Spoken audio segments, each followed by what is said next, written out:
remove the wheel, you can get the tools out of the trunk if you have a wheel lock and this little hook to take these caps off. Just take these caps off with the hook. Use the wheel lock on the lock. Use a 17mm socket and take the wheel locks off and the lug nuts, or lug bolts. When you go to take the last lug bolt out, make sure you support the wheel from falling.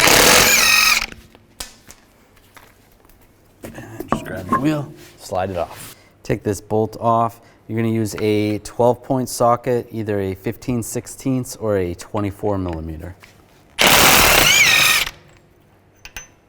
We're going to take the brake caliper and bracket off as one. Before we do that, on the driver's side, you're going to need to disconnect this wheel speed sensor. Disconnect the connector, just push down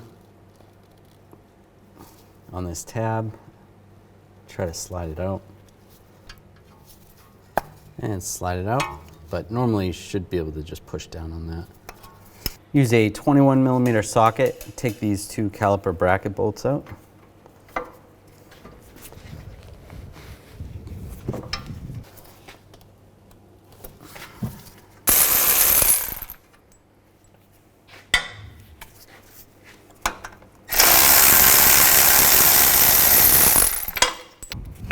And grab the caliper, slide it off the rotor, use a brake caliper hanger, and just attach it to the coil spring.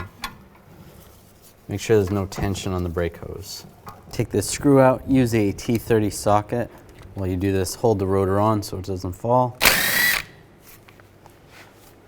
Take the screw out and grab the rotor, slide it off. If it's stuck on there, just hit it with a hammer in that location. Now we're going to take the nuts off of the lower ball joint, use a 16mm socket.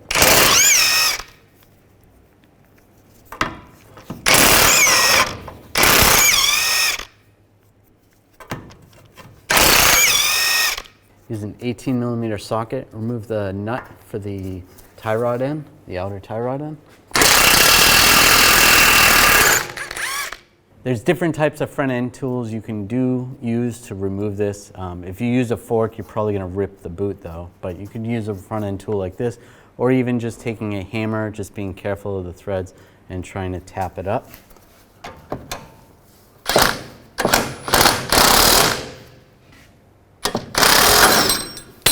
Now slide the little control arm down, and you can pull the knuckle aside.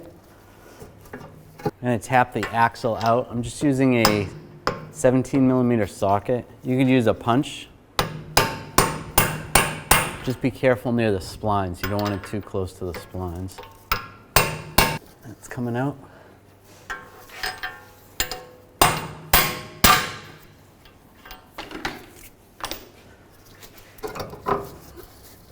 Slide that out of the way. Now we're going to take these bolts out. These happen to be Torx bolts. This hub may have been replaced before. Normally from the factory, they're going to have triple square bolts, but either way, you'll need some sockets to get these bolts out. I'm going to use a T60 socket and remove these bolts.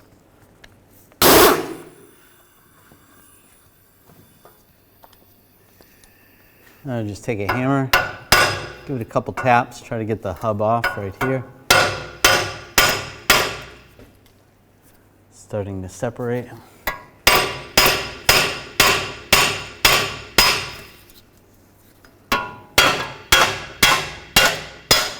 There we go.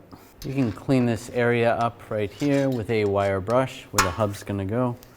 And take a little anti-seize and just give it a nice thin coat. Just make it easier if you ever have to remove it in the future. Take the hub and just line up the holes. Get your bolts started.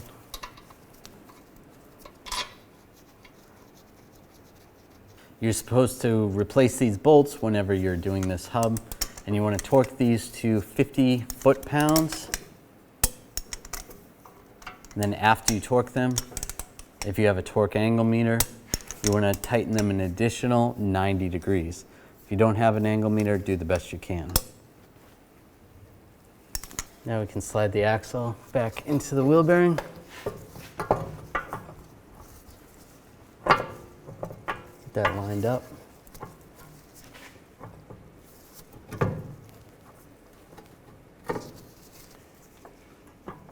Might have to spin it a little bit.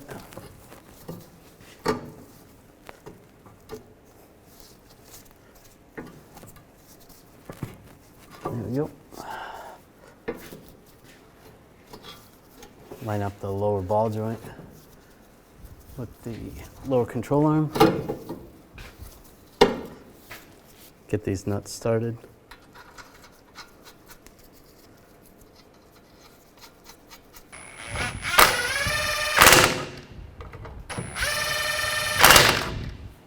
Torque these nuts to 44 foot-pounds.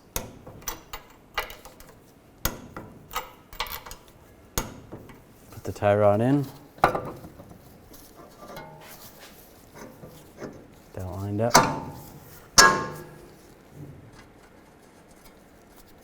Just going to use a pry bar to pry down on the tie rod and snug this up. Torque this nut to 15 foot-pounds and then an additional 90 degrees. If you don't have a torque angle meter, do the best you can. Put the axle bolt in and torque this bolt to 52 foot-pounds and then an additional 90 degrees. If you don't have a torque angle meter, do the best you can. And you can use a little anti-seize on here if you want. Just do a nice thin coat. Now install the rotor. Line up this hole with the threaded hole. Put the screw in. Get that started. You can always put a lug nut on so it doesn't fall. Okay, and snug this up.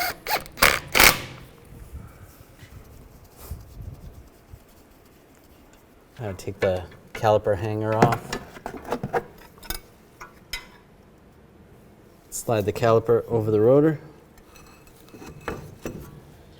And get the bolts started.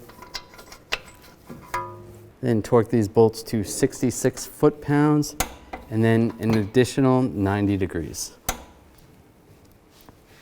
And make sure you connect this connector and slide it back into its position. And put the wheel on. Get the lug bolt started. Now I'm going to take a torque wrench and torque the lug bolts to 89 foot-pounds in a cross pattern to tighten the wheel down evenly.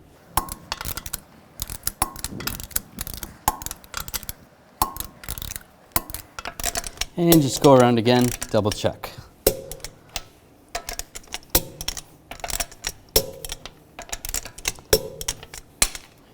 Put your wheel lock back in the trunk. And if you have any of these caps, put these caps back on.